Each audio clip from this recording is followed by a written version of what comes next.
Olá, pessoal! Tudo bem com vocês? Na aula de hoje a gente vai estudar redemocratização e populismo, de Dutra a JK. Em 1945, então, Getúlio Vargas sofreu um golpe militar e acabou sendo deposto da presidência da República. Para concorrer às eleições, como principais candidatos, a gente vai ter Eurico Gaspar Dutra, concorrendo pelo PSD, e Eduardo Gomes, concorrendo pela UDN. Os dois candidatos eram membros do Exército Brasileiro. Getúlio Vargas já começa, em 1945, a articular o seu retorno à presidência da República. Ele vai fazer isso dando apoio ao candidato do PSD, Eurico Gaspar Dutra, mesmo que o PSD tenha sido um dos partidos que ajudou a derrubar Getúlio Vargas. Getúlio faz isso, pessoal, porque o candidato do PSD era bem mais fraco politicamente falando do que o candidato da UDN, Eduardo Gomes. Getúlio visa, então, que se Dutra ganhasse, ele teria um governo com bastante dificuldades, o que tornaria muito mais fácil o seu retorno nas próximas eleições em 1951. Vai ser assim que Getúlio vai acabar fazendo a campanha do Ele Disse. Esse episódio foi o momento em que Getúlio vai para o rádio brasileiro falar no programa Voz do Brasil, pedindo para a população brasileira votar em Eurico Gaspar Dutra. O trabalhador brasileiro, o trabalhador urbano, não tem dúvida, vai apoiar o candidato que Getúlio Vargas pede. Dessa forma, então, Dutra acaba vencendo as eleições de 1945 e se torna um novo presidente do Brasil.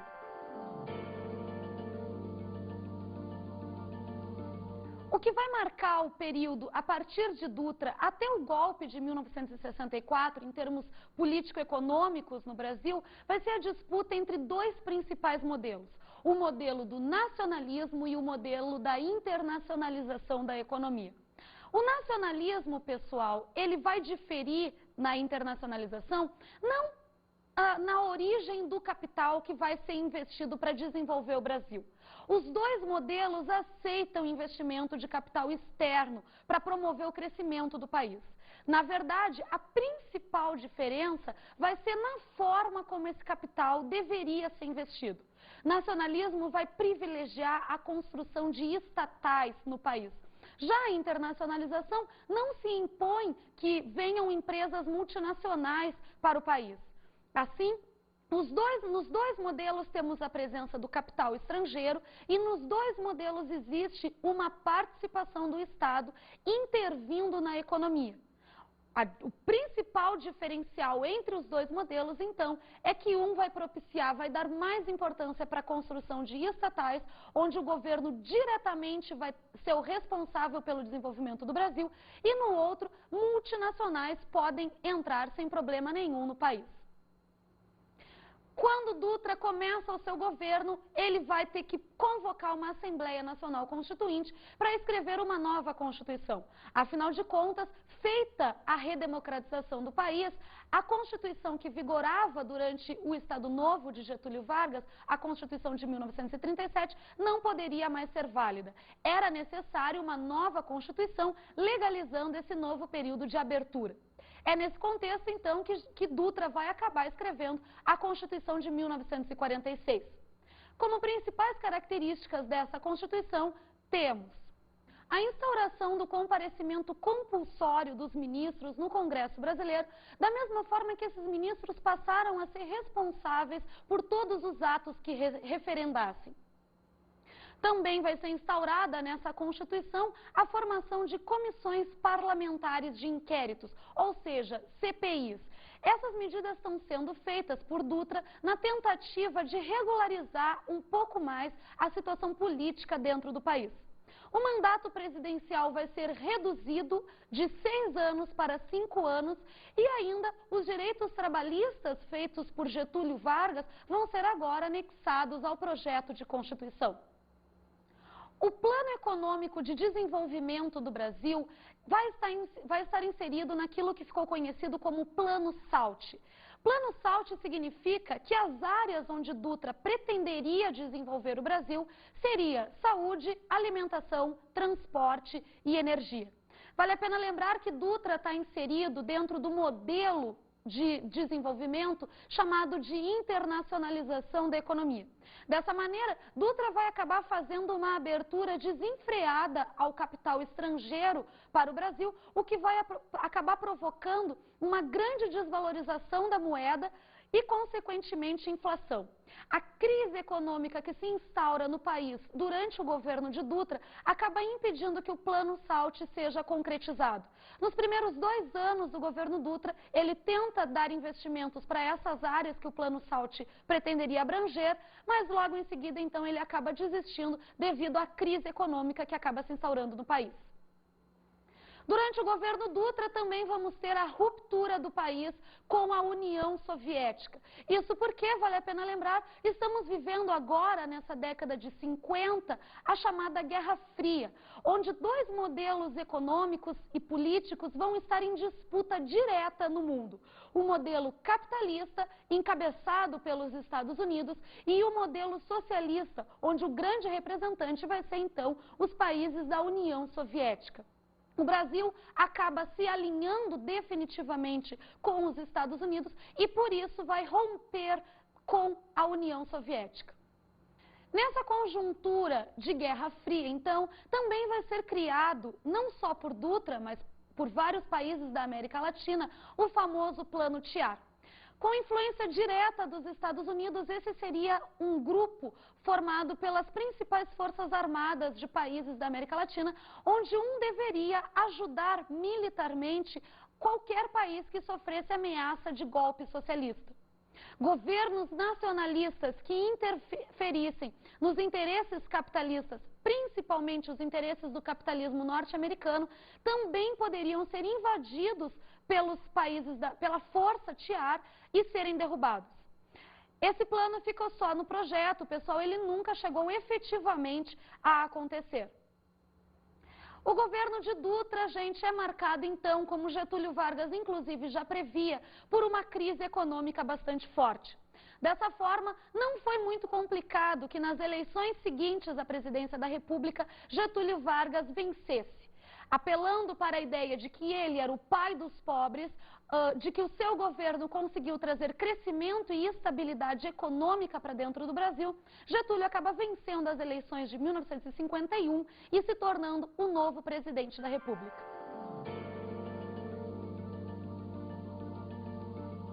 Getúlio volta ao Palácio do Catete eleito. Dessa vez não foi nenhum golpe. Foi através do voto popular, através dos braços do povo, como ele mesmo vai dizer, que ele chegou novamente à presidência da República.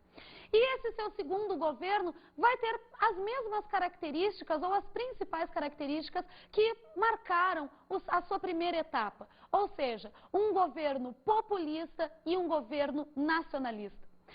Enquanto nacionalismo econômico, Getúlio tenta frear, de alguma maneira, a excessiva abertura que o capital externo teve durante o governo Dutra e vai criar o BNDE, Banco Nacional de Desenvolvimento, para dentro do Brasil, que é um banco que deveria financiar projetos de crescimento. Ainda nas questões nacionalistas, Getúlio também vai buscar a estatização da exploração e do refino do petróleo nacional. Até esse período do governo de Vargas, o governo brasileiro tinha apenas parte do direito da exploração do petróleo. Outra parte ainda estava nas mãos de multinacionais. Vargas vai promover a chamada campanha Petróleo é Nosso, onde vai ter forte atuação do escritor Monteiro Lobato. As pessoas vão ser instigadas para irem às ruas e pedirem pela estatização do petróleo brasileiro. Vai ser dessa maneira que vai acabar sendo criada a estatal Petrobras.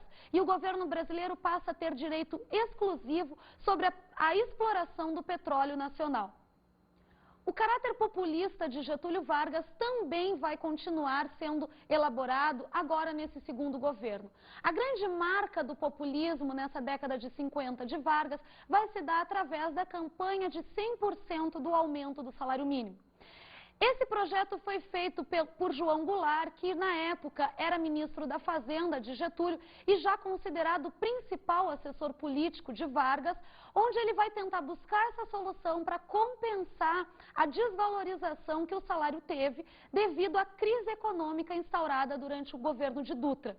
Só que o projeto de aumentar em 100% o salário mínimo brasileiro vai ter um impacto extremamente negativo junto ao empresariado.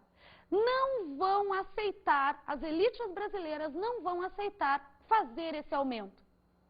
Por causa disso, Vargas vai ser obrigado a demitir Jango do Ministério da Fazenda, mas mesmo assim ele insiste e faz o aumento de 100% do salário mínimo. Graças a isso, a oposição a Getúlio Vargas é enormemente incentivada e vai começar a ser feito o que a gente chama de campanha difamatória. Diariamente, através de diversos jornais, principalmente através do jornal de Carlos Lacerda, Tribuna da Imprensa, inúmeras denúncias ao governo de Getúlio Vargas são feitas, inclusive denúncias que ele havia pedido empréstimos de forma irregular, ou seja, todas apontando para uma grande corrupção que estaria acontecendo no governo de Getúlio. Essa campanha difamatória consegue sim ter um impacto sobre a população brasileira que vai iniciar uma espécie de contestação ao governo de Vargas. O atentado da Rua Toneleiros é o episódio marcante sobre esse movimento de campanha difamatória. O que vai acontecer? Simplesmente o chefe da guarda pessoal de Getúlio Vargas, percebendo o abalo que o governo de Vargas estava sofrendo devido a essa campanha difamatória encabeçada por Carlos Lacerda, decide acabar com essas denúncias. De que forma? Matando Carlos Lacerda. Ele vai contratar um pistoleiro profissional que deveria encontrar Lacerda na famosa Rua de Toneleiros, no Rio de Janeiro, e ali assassinar então o jornalista. Só que acabou dando tudo errado. Quem morre vai ser o segurança do Carlos Lacerda, o Major Vaz da Aeronáutica. Lacerda leva apenas um tiro no pé. Mas é claro que Lacerda não iria permitir que esse atentado passasse em branco. Ele usa do atentado para abalar ainda mais com o governo de Vargas. Vai acontecer uma espécie de aumento do episódio. Todos os jornais vão mostrar Lacerda saindo com o pé machucado, saindo carregado de dentro do carro. Um caos total para o governo de Vargas. Um inquérito vai ser instaurado por parte da Aeronáutica, o chamado Inquérito do Galeão, mesmo contra a vontade de Getúlio. Getúlio não queria que a Aeronáutica fizesse investigações particulares, mas sim que as investigações fossem guiadas pelo próprio Estado.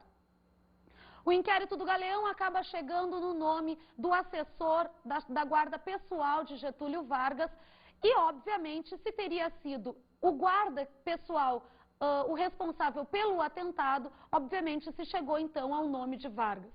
Quando se aponta para o nome de Vargas, que teria programado o atentado a Carlos Lacerda, a população brasileira definitivamente começa a ficar contra o governo de Getúlio.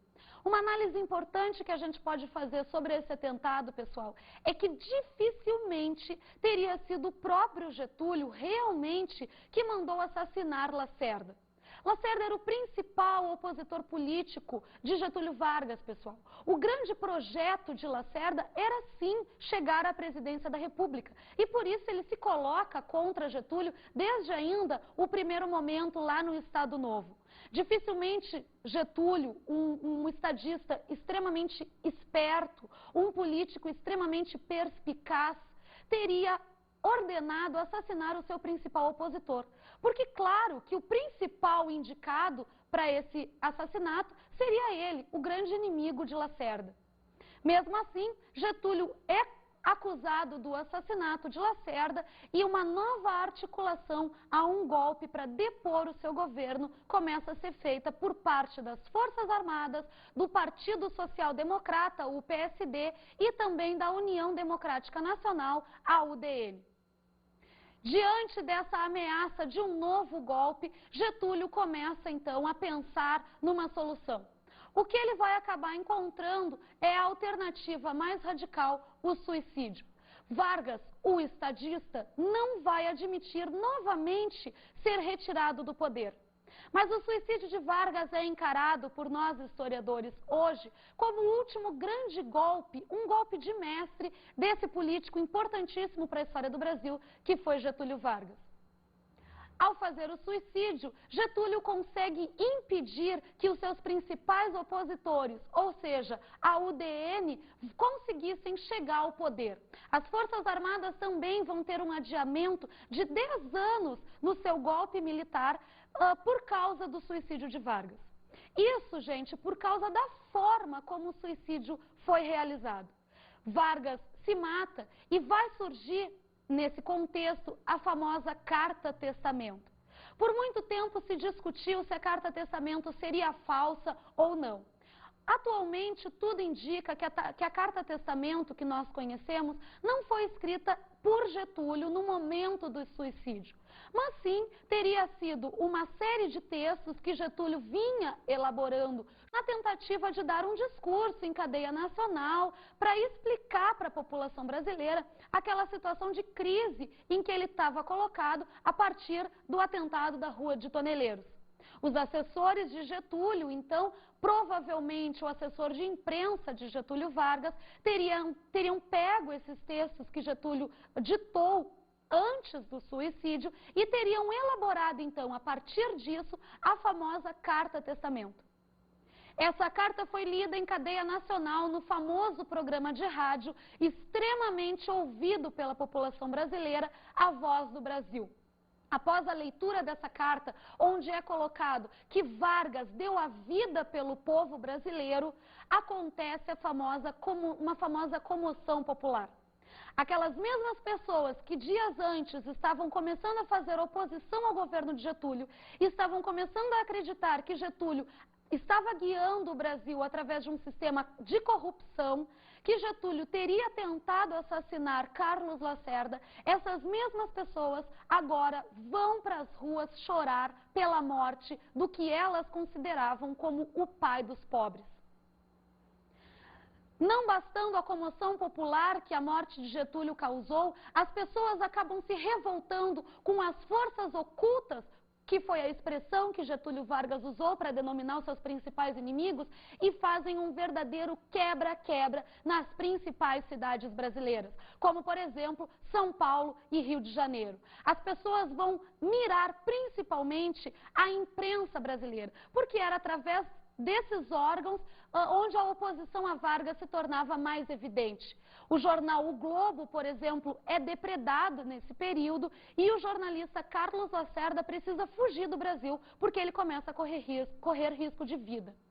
Vamos agora dar uma escutada num trechinho da Carta-Testamento para tentar compreender um pouco mais a importância desse documento. Era escravo do povo e hoje me liberto para a vida eterna. Mas esse povo de quem fui escravo não mais será escravo de ninguém. Meu sacrifício ficará para sempre em sua alma e meu sangue será o preço do seu resgate. Lutei contra a expoliação do Brasil. Lutei contra a expoliação do povo. Tenho lutado de peito aberto. O ódio, as infâmias, a calúnia não abateram meu ânimo. Eu vos dei a minha vida. Agora vos ofereço a minha morte. Nada receio. Serenamente dou o primeiro passo no caminho da eternidade e saio da vida para entrar na história. Getúlio Vargas. Conseguiram perceber, pessoal, o forte caráter emotivo que teve a Carta-Testamento? Imaginem vocês, em um período onde o principal meio de comunicação era o rádio, essa carta ser lida de uma forma extremamente emotiva, buscando a comoção popular, um caráter quase novelesco, a forma como usaram.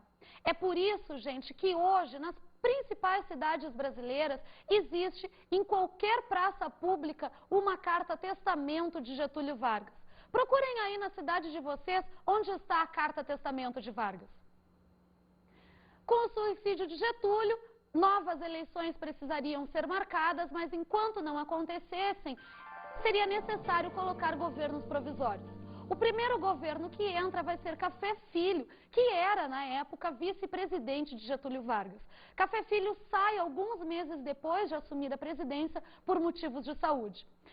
Nesse contexto, então, assume a presidência da República Carlos Luz, que era o presidente da Câmara dos Deputados.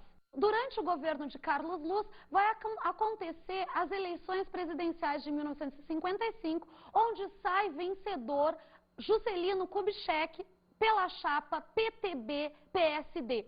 O vice-presidente de Juscelino, vejam vocês, era o próprio João Goulart, o herdeiro político de Getúlio Vargas. Quando Juscelino Kubitschek vence, Carlos Luz, aliado a Carlos Lacerda, vão planejar um golpe para não permitir que Juscelino assumisse a presidência da República e eles tomassem o poder. Um contragolpe vai ser articulado pelo chamado Marechal Lott. Marechal Lott não permite que eles impeçam a posse de Juscelino Kubitschek, derruba Carlos Luz da presidência da República e coloca um novo presidente, Nereu Ramos, até que Juscelino Kubitschek tivesse condições de assumir a presidência em 1955. Começamos então um período de um novo presidente da República, o governo de Juscelino Kubitschek. O governo de JK é marcado pelo forte caráter de desenvolvimentismo que ele pretende colocar dentro do Brasil. Naqueles dois modelos que estavam em disputa ainda nesse período, nacionalismo e internacionalismo, JK se enquadra no modelo de internacionalização da economia. Ou seja, ele permite a entrada de multinacionais, mas intervindo na economia. O Estado vai tentar, sim, desenvolver a economia, mas sem se importar que essa crescesse a partir do investimento de multinacionais. Juscelino tenta, então, desenvolver o Brasil com esse projeto. Uma das características vai ser a mudança da capital brasileira, situada no Rio de Janeiro, para Brasília. Isso já havia sido pensado desde a primeira Constituição republicana, porque se tentaria tirar a capital do litoral, um fator que deixa extremamente aberto para qualquer tipo de invasão estrangeira, para interiorizar um pouco mais, para tornar mais difícil qualquer tipo de agressão. Levando a capital mais para o centro do país, Juscelino acaba colocando o desenvolvimento também mais para o interior do Brasil. A construção de Brasília vai ser feita em 4 anos e vai acabar aumentando enormemente a dívida externa brasileira. Imaginem vocês, no meio do nada, construir uma estrutura do tamanho de Brasília. Inúmeros trabalhadores, principalmente do Nordeste brasileiro, vão acabar sendo deslocados para essa construção e o capital estrangeiro vai ser fortemente investido. A dívida externa brasileira dá um salto no final do governo JK devido à construção de Brasília, que JK precisava terminar para ao menos garantir uma boa imagem ao seu governo. JK pensa em desenvolver o país 50 anos em 5. Esse é o grande lema do seu governo.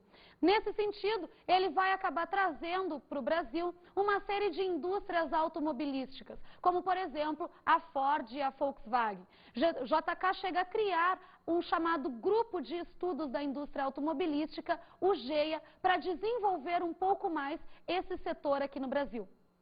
JK também pensa, em termos de desenvolvimento, tentar acabar com a grande desigualdade social e com a grande seca existente no Nordeste brasileiro. Para isso, ele vai criar a famosa Superintendência de Desenvolvimento do Nordeste, a SUDENE, extinta atualmente devido à grande corrupção.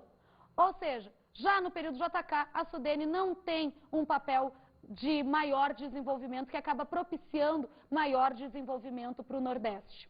Outra inovação do governo de JK vai ser o envolvimento com a Operação Pan-Americana. Vale lembrar que estamos vivendo nessa época ainda a chamada Guerra Fria. Naquele mesmo contexto onde Dutra busca uma aliança maior com os Estados Unidos, JK vai acabar se envolvendo na Operação Pan-Americana, que seria uma aliança entre os países da América Latina que tentariam fazer uma ajuda mútua para promover o desenvolvimento da região. Obviamente que a Operação Pan-Americana não tem maiores sucessos, basta ver a situação que até hoje temos de extremo subdesenvolvimento e desigualdade social aqui no subcontinente. Vamos dar uma olhadinha agora, pessoal, na nossa dica de estudos para a aula de hoje?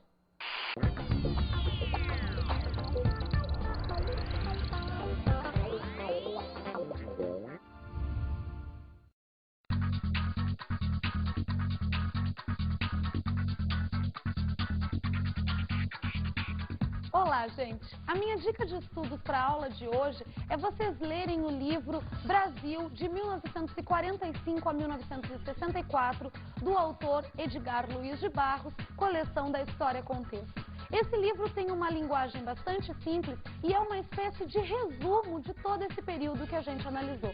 É muito bom. Bom, pessoal, por hoje é só. Até a próxima aula.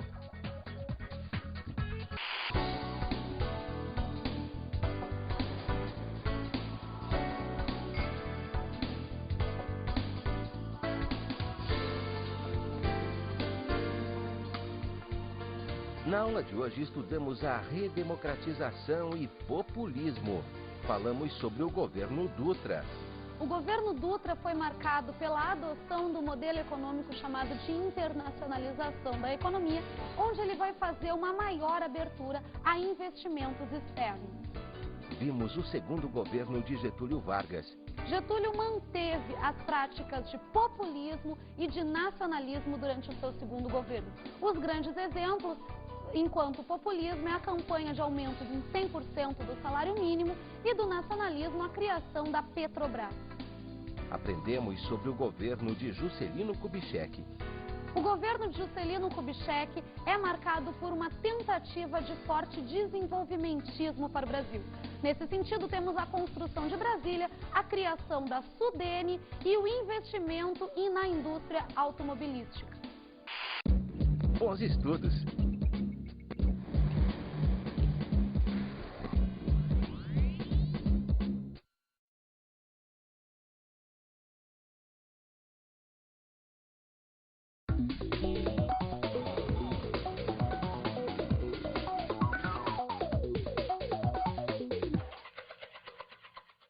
Olá, professor, como vai?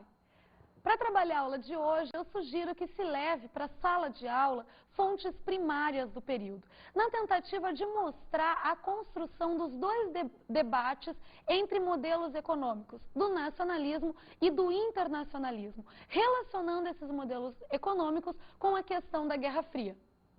Por hoje é só, gente. Até a próxima.